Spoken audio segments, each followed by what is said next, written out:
Hello and welcome to another episode of the Press Play Podcast. I am your host, Derek Gerber, and today we have our wonderful guest, Ayla Acosta, the Account Service Executive for the Arizona Diamondbacks. Welcome to the show. Thanks for being here. Go ahead and tell the audience more about yourself and what you do for the Diamondbacks. Of course. Hi, Derek. Happy to be here. Definitely excited to be joining the podcast and talk a little bit today about the Diamondbacks and my role with them and kind of the experience I've had. I joined the team here in August. So I've been here for about 4 months, if I do that math correctly, something like that. So I'm account services executive in our corporate partnerships department. So typically that just means that I work with our sales staff and our other account executives to execute marketing objectives both inside and outside of Chase Field for all of our corporate partners. And for me, it's like super fun because, we get to be creative in our approach, and we heavily collaborate with other departments such as our entertainment department and community departments just to find those traditional and non-traditional sports marketing solutions for our partners. Excellent. And we know that you've had previous work in college and minor league ranks, and now you're an important part of the Diamondbacks team moving forward. And you've managed hundreds plus sponsorship accounts in your career. I'm just going to go right for it. What do you think is the key to seeking out the best partners and keeping them happy? Yeah. Number one key is synergy. You need to make sure that you're collaborating correctly with all of your partners. And, we call it a corporate partnership because it is a partnership at the end of the day. On the surface, it's, that business transaction and yada, yada contracts, so on and so forth. But when you get to the heart of it and you get underneath it, it is a relationship. And so it's so, so important. And I can't stress it enough. People within our organization can't stress it enough that it's a collaboration. And so that synergy has to be there. And when we're looking for new partners or we're looking to continue working with our current partners, we just have to make sure that alignment is there between our organizations. Absolutely. And I think that, of course, there has to be the business contract side. But when it comes to building relationships with a brand like that, that's where I get really excited and love uncovering those layers. And so I know that it's almost, the new normal 2.0, 3.0, 4.0, whatever we're at now. I can't. But the whole world has had to adjust and make a lot of change. And like we talk about things like remote work, virtual meetings, and remote podcasts here. So I want to say, top of mind, right? Going into the next year, what would you say the new innovative campaigns that you're working on really, stand out to you? Is there an example you can give us, maybe a couple brands the audience would recognize? Gosh, so we're trying to utilize any and all resources that we have. Obviously the last 2 years were really hard, and we had to really just go back to the drawing board on a lot of our assets, right? So we relied heavily on our BAM assets, which for those who don't know, that's Major League Baseball. And they kind of help operate social media marketing and so on and so forth. So we relied heavily on a lot of those assets to reach our audiences. We relied heavily on our ballpark app as well, just to utilize some games, some in-app experiences and so forth. For me, one of the coolest things was we have our in-seat mobile ordering app now. So when you're in the stadium at Chase Field and you're sitting in your seat, and you're hungry, right? We have an app. It's essentially like DoorDash in the stadium. You place your order, and it's a really great way for us to promote like our food and beverage partners. So you can order anything from like Cold Stone ice cream to Gadzooks enchiladas and drinks and so forth. And we have a staff member who will go around and pick it up at the concession stands and bring it right to your seat. So that was kind of birthed from the COVID era and stage whatever we're in. And I think it's going to be something that we continue going forward with. So I'm definitely going to have to test it out myself one year, just sit down in a random seat and see how it works. But maybe they'll bring it up to my office. I'll see if that can happen. I love it. I definitely need to get me some of that Cold Stone. It should be available to me anywhere, anytime. Right? Oh, Bring it so to me. good.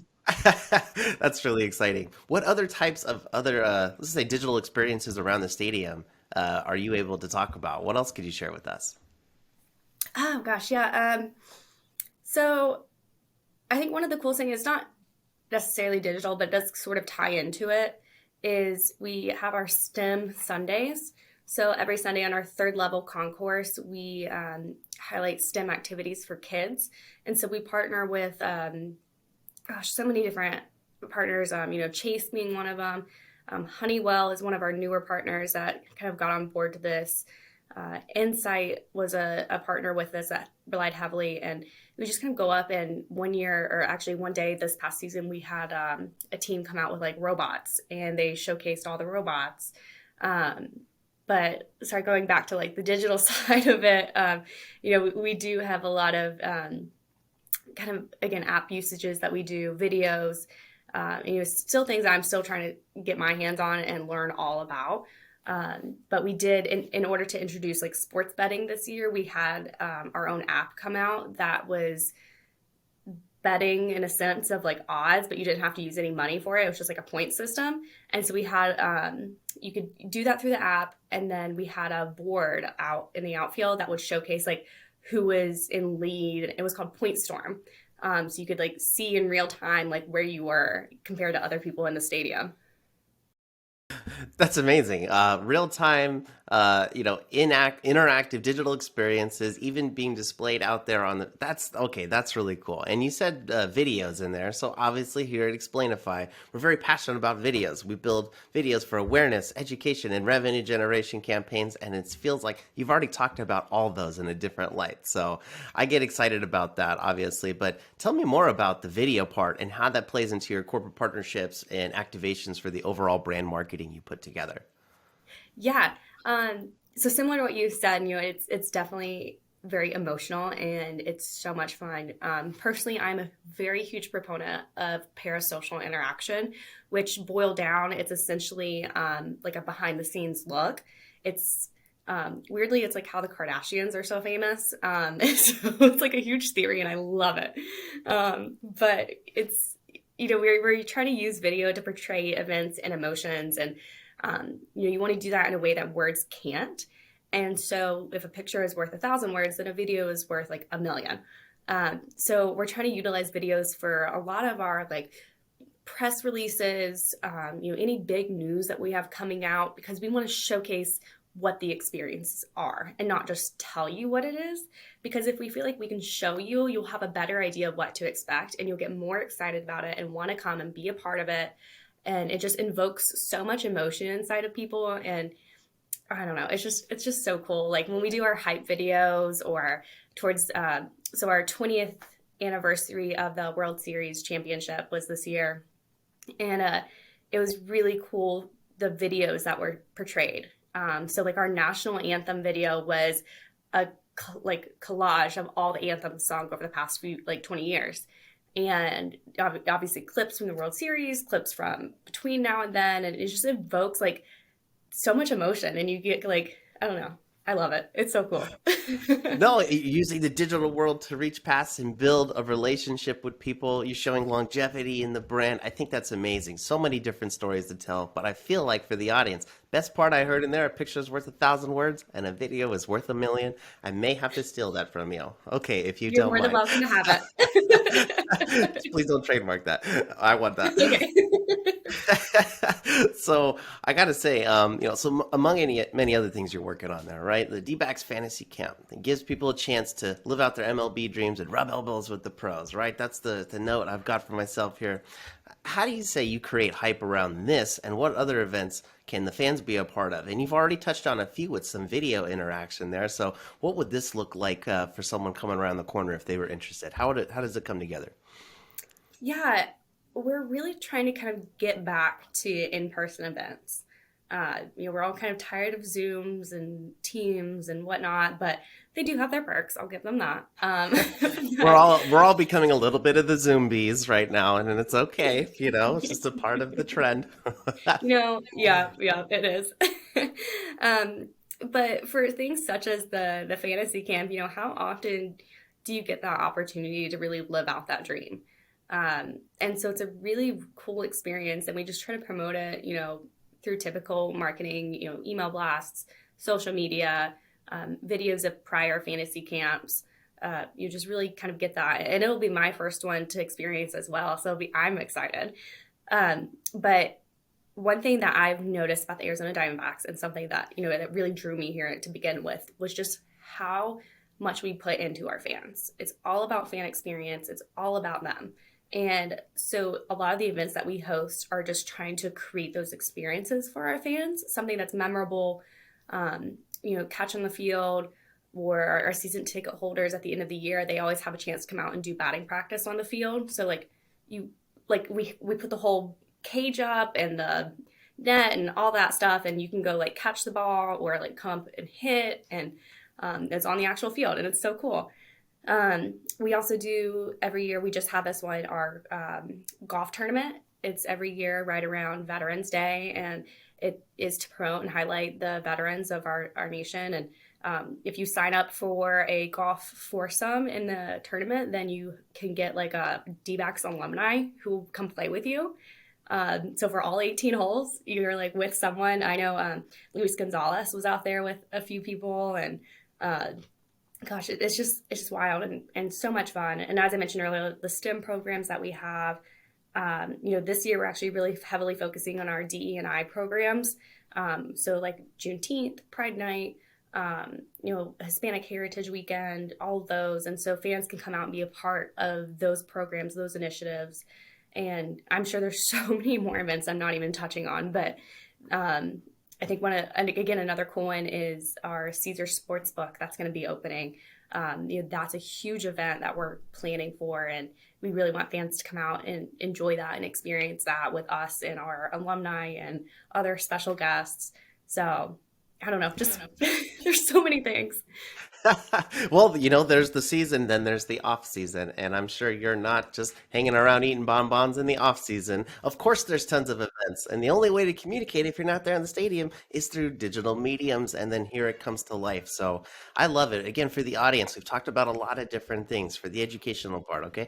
You got awareness going on, right? We're trying to build awareness around brands and causes that you may not have thought about through the brand. That's what's amazing. You're building relationships with the local community and on even bigger levels. I think from the education side, that's pretty clear itself. Now, how can we help? Where can we support? What can we do? Explaining products, things like that, really important. And then on the revenue generation side, of course, converting people into taking an action, to support your brand and your cause or whatever you're looking to do next. And so I love it. You've covered the trifecta so clearly. So tell me, what is next for you and the Diamondbacks right now? What's on your mind? What are you excited about?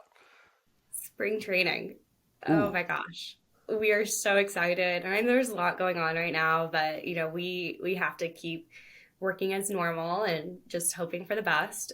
So spring training will start in late February. So we're definitely looking for that over, at least for us, it's over at Salt River Fields. Um, Salt River Fields, Talking Stick. And so we're excited for that. As I mentioned earlier, the Caesar Sportsbook, currently it's a temporary sportsbook betting place, but here soon we're going to be making a big announcement about what the permanent sportsbook is going to look like and the restaurant that's going to be tied to it. So that's going to be really exciting. So I'm happy to kind of be a part of that project. Of course, the 2022 season coming up. And then, as I mentioned, like fan experience stuff, we are taking a hard look at our concessions and how that goes into fan experience. And there's going to be a lot of changes for next year, and hopefully all great changes for the better. So that'll be another announcement coming. Again, at the end of the day, it's all about our fans. And so we want to be at the forefront of technology, of experience, so on and so forth, just so that we can provide something that's super cool for our fans. Well, you And get me then, really pumped up. I gotta say, you're really yay! touching on all the bases, right? We're building awareness in the community. We're building relationships with fans all across the season, throughout the year, in all the different formats. I really don't see how you could be any more interactive unless we start bridging into the metaverse, and that's a conversation for another day. I really gotta say, who even Right? knows Oh where my that God. may go? Who So, knows? oh my gosh! All right, all right. So, what's one really big campaign as we wrap up right now that's on your mind that may stand out across the league? Is there a brand or something you could share with us? Someone trying to do something really cutting edge there? Yeah, again, I know I've talked about it twice, three times, whatever already, but the Caesar Sportsbook, sports betting is new to Arizona for a couple of months now. At least it opened in September, I believe. Across the nation, it's like the number one talking point for all sports, right? And so that's going to be That's such a huge. huge thing going forward. And so we're trying to utilize that and make the best of it. And we're working very closely with Caesar Sportsbook to ensure that we are going to be the best place for sports betting in Arizona. So, we have some heavy competition in the area, but we're not too worried. And so we have a bunch of things kind of in the works being planned out and, around the Super Bowl, around March Madness. And it's just gonna be really awesome because, yeah, we're a baseball team and we have baseball, but we're so much more than that. We get to do things with the community. We get to um, just provide these experiences, as I've said a million times, all about experiences, right? But the Caesar Sportsbook, it's gonna be cutting edge. It's gonna be a beautiful, beautiful restaurant, and we have the renditions that are kind of out and available to the public to look at. Um, I'm really hoping, and I think it's gonna be like one of the greater spots for downtown for like a sports venue kind of place. Definitely as we touched point a little bit about like on video and technology, there's gonna be a lot of that in within the facility, between the TVs and how you place your sports bets. And so yeah, that's definitely a program that we're looking forward to and we're excited about. And gosh, it's gonna be awesome. Well, I love it. Thank you so much. And again, for the audience, you really got to take a couple pages out of Ayla's book. I know I will. Remember, a picture is worth 1,000 words and a video is worth a million. But thank you so much. I love that. It was wonderful to have you on the show today. Thanks for being here. Of course. Thanks for having me, Derek. I've really enjoyed talking with you and I definitely look forward to staying in touch. Absolutely. And best practices coming straight from the Arizona Diamondbacks, of course. But if you're in the audience, please make sure that you like, subscribe, share with your friends, and you have yourself a wonderful day. And I'll catch you on the backside. This has been Press Play with your host, Derek Gerber, and we'll talk to you soon.